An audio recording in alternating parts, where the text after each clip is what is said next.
Everyone अस्सलाम वालेकुम। Welcome to फिजियोफी चैनल। हम सुपरफिशियल हीटिंग मोडालिटीज़ को डिस्कस करेंगे, जिसमें इनिशियली हम पैराफिन वैक्स बाथ और कंट्रास्ट बाथ मेथड को डिस्कस करेंगे। तो अगर हम पैराफिन वैक्स बाथ के बेसिक प्रिंसिपल को देखते हैं, ये जो इसका बेसिक प्रिंसिपल होता है, ये कंडक्शन ऑफ हीट से रिलेटेड होता है।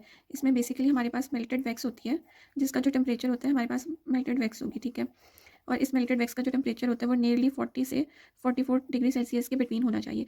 इसके अलावा इसमें हमारे पास जो बेसिक से मैकेनिज्म इन्वॉल्व होता है कि हम मेल्टेड वैक्स हमने अप्लाई की, ठीक है, स्किन को पेशेंट की, वो जो वैक्स होगी ना वो सॉलिडिफाई कर देती है। जब वो सॉलिडिफाई करती है ना, उसकी वजह से क्या होता है, जो हीट होती है ना, उसका ट्रांसफ़र होता है फ्रॉम वैक्स से स्किन की तरफ और स्किन से डीपर टिश्यू की तरफ।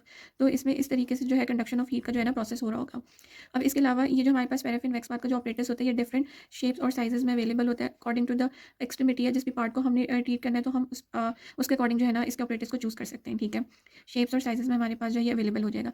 अब अगर हम इसके ट्रीटमेंट की बात करते हैं, तो इसमें हमने पहले सर्टेन चीज़ें जो है वो चेक करनी होती हैं। लाइक हम चेक क्या करेंगे, हमारे पास एक पेशेंट आया, ठीक है, हम देखेंगे उसको कोई एक्टिव इन्फेक्शन है कि नहीं है, क्योंकि कंटेजियस होता है, कंटामिनेशन के चांसेस होते हैं, हाइजीन हमने मेंटेन करनी होती है। इसके अलावा हम और क्या देखेंगे, हम उसकी सेंसेशन भी चेक करेंगे, क्योंकि सेंसरी इम्बैलेंस या सेंसरी लॉस तो नहीं है पेशेंट को, ठीक है। अब उसके अलावा हमने क्या करना होता है, हमने इसकी पोजीशन देखनी है। पोजीशन में हम क्या देखेंगे कि जो ऑपरेटर्स है और जो पेशेंट है वो कंफर्टेबल जो है पोजीशन पर हो, ताकि वो इजीली जो है ना पेशेंट वो जो भी उसके एक्सट्रीमिटी या जो भी पार्ट इन्वॉल्व है उसको इमर्स कर सकें। इसके बाद हमने इमर्जन करवानी है, बेसिकली जो भी एक्सट्रीमिटी या पार्ट इन्वॉल्व है हम उसके इमर्जन करवाएंगे। अब इमर्जन में अगर हम देखते हैं, तो हमने एटलीस्ट 4 टू 6 टाइम जो भी बॉडी पार्ट होता है उसको इमर्स करना होता है। और इसकी ना हमारे पास डिफरेंट टाइप्स होती हैं, हम इसको 4 टाइप्स में क्लासीफाई कर देते हैं। एक हमारे पास डायरेक्ट पोर मेथड है। इसमें बेसिकली क्या होगा कि हम एक कप के थ्रू या किसी भी चीज़ के थ्रू जो है ना, वो वैक्स जो है वो डायरेक्टली पोर करेंगे, जो भी बॉडी पार्ट इन्वॉल्व होगा। लाइक हम हैंड की बात कर लेते हैं या एल्बो की बात कर लेते हैं, तो उसके अकॉर्डिंग हम 4 टू 6 टाइम जो है उसकी लेयरिंग करके हम पोर करेंगे। इसके अलावा हमारे पास एक हम ब्रशिंग के थ्रू अप्लाई कर सकते हैं, कि किसी भी ब्रश के थ्रू जो है हम 4 टू 6 लेयर्स जो है मेल्टेड वैक्स की अप्लाई कर देंगे। इसके अलावा हमारे पास जो मोस्ट कॉमनली यूज़ होता है वो डायरेक्ट इमर्जन होता है, कि जो पेशेंट होता है वो डायरेक्टली इमर्स करेगा जो भी उसकी एक्सट्रीमिटी इन्वॉल्व होगी। इसके अलावा टावलिंग मेथड होता है, कि कोई भी टॉवल हम ले लेंगे, उसको हम इमर्स करेंगे। बेसिकली टॉवल को हमने इमर्स करना होता है मेल्टेड वैक्स के अंदर, और फिर उसको हम रैप अराउंड कर देते हैं इन्वॉल्व जो भी बॉडी पार्ट होता है। अब ये जो इमर्जन होती है, सपोज पेशेंट ने इमर्स कर लिया है अपने बॉडी पार्ट को, उसके बाद हमने क्या करना होता है, उसको हम रैप करना होता है। हमने अब ये रैप हम किस चीज़ से करेंगे, हम दो चीज़ों से कर सकते हैं, या तो हम किसी प्लास्टिक शीट से कर देंगे रैप, या हमारे पास जो है ग्रीस प्रूफ पेपर होता है, हम उससे भी रैप कर सकते हैं, ठीक है। और जो हमारे पास इसका जो टोटल ट्रीटमेंट जो उसका सेशन का टाइम होता है वो नियरली अराउंड 20 मिनट्स होते हैं, ठीक है। अब इसके बाद जो है हम इसके इफेक्ट्स को गो थ्रू करते हैं कि हमारे पास सर्टन फिजियोलॉजिक इफेक्ट्स क्या आ रहे होते हैं। तो जो हमारे पास इनिशियली जो हमारे पास पहला इफेक्ट, तो अब हम इसके इफेक्ट्स को गो थ्रू करते हैं फिजियोलॉजिक इफेक्ट्स को। इसमें जो हमारे पास इनिशियली पहला इफेक्ट आता है वो लोकल हाइपरनीमिया से रिलेटेड होता है। इसमें हमारे पास क्या, सपोज हमारे पास एरिया ऑफ इंजरी है, ठीक है, तो इस पर क्या होगा कि जब भी हम मेल्टेड वैक्स अप्लाई करते हैं, तो इनिशियली जो है ना वो जो टेम्परेचर है वो राइज करता है, और उसकी वजह से क्या होगी, इन रिटर्न हमारे पास वेजोडाइलेशन होगी।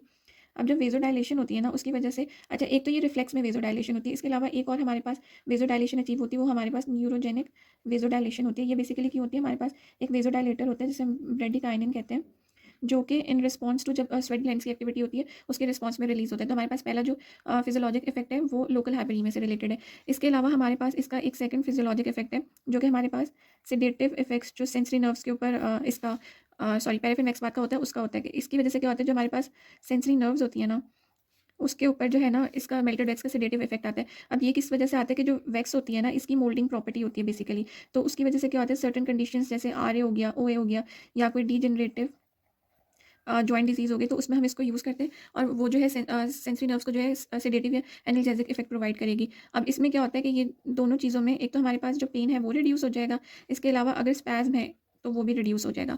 थर्ड, अगर हम फिजियोलॉजिक इफेक्ट की बात करते हैं, तो उसमें अगर हमने सपोज कोई पेशेंट एडिशन के साथ आ रहा है, इसमें अगर कोई पोस्ट सर्जरी का पेशेंट है या फ्रैक्चर के बाद पेशेंट आ रहा है, एडिशंस बन जाती है बेसिकली, तो उसको ब्रेक करने के लिए भी है जो हम ये यूज़ करते हैं। और इसका बेसिकली हमारे पास एक एडवांटेज ये होता है कि अगर हमने पेशेंट को स्ट्रेचिंग करवानी है, स्ट्रेचिंग एक्सरसाइजेस करवानी है, या हमने मोबिलाइजेशन करवानी है, तो उस चीज़ में जो है ये पैराफिन जो वैक्स होती है ये इफेक्टिव होती है। कि इनिशियली हम उसको मोल्टेड वैक्स अप्लाई करेंगे, जब उसकी जो स्किन है थोड़ी प्लायबल हो जाएगी, तो उसके बाद जो है हम उसको स्ट्रेचिंग या मोबिलाइजेशन की तरफ पेशेंट को मूव ऑन कर देंगे। इसके बाद अगर हम इसके कॉन्ट्रा इंडिकेशंस की बात करते हैं, तो Contra indications basically general Contra indications हमारे पास होती हैं, जो हर इलेक्ट्रोथेरेपी मोडालिटी जब भी हम अप्लाई करते हैं तो उसमें कंसिडर करनी होती है। लाइक हमारे पास कोई इन्फेक्शन है, पेशेंट को एक्टिव इन्फेक्शन है, हमने ये देखना है, हमने देखना है एक्जिमा तो नहीं है पेशेंट को, डर्माटाइटिस तो नहीं है पेशेंट को, ठीक है, इसके अलावा कोई इस्कीमिक डिजीज़ तो नहीं है। तो ये सारी जो है ना इसकी कॉन्ट्राइंडिकेशंस में आ जाता है, इस्कीमिक डिसीज़ है कि नहीं है, और मोस्ट इंपॉर्टेंट ओपन वुंड तो नहीं है कोई।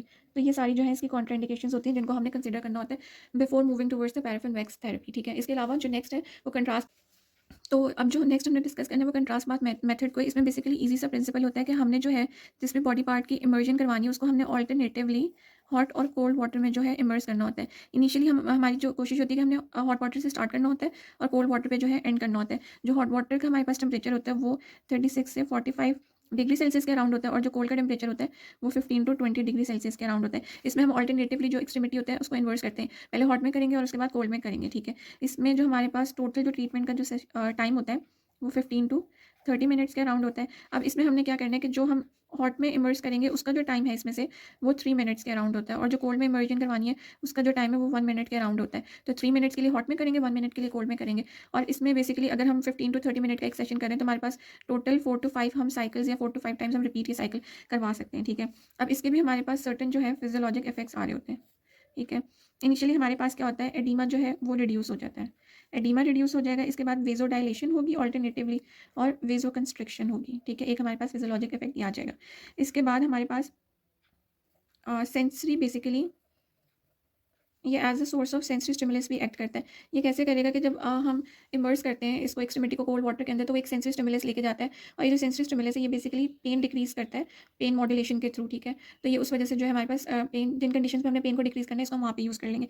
इसके अलावा अगर हमारे पास कोई क्रॉनिक पेरिफेरल सर्कुलेटरी डिसऑर्डर है तो इसको हम वहाँ पे भी यूज़ करते हैं, ठीक है। तो ये बेसिक से जो है इन्फो है कंट्रास्ट बाथ मेथड के रिलेटेड। इसके अलावा अगर आप लोगों को कोई भी क्वायरीज हो तो वो आप नीचे कमेंट सेक्शन में पूछ सकते हैं। थैंक यू एंड अल्लाह हाफ़िज़।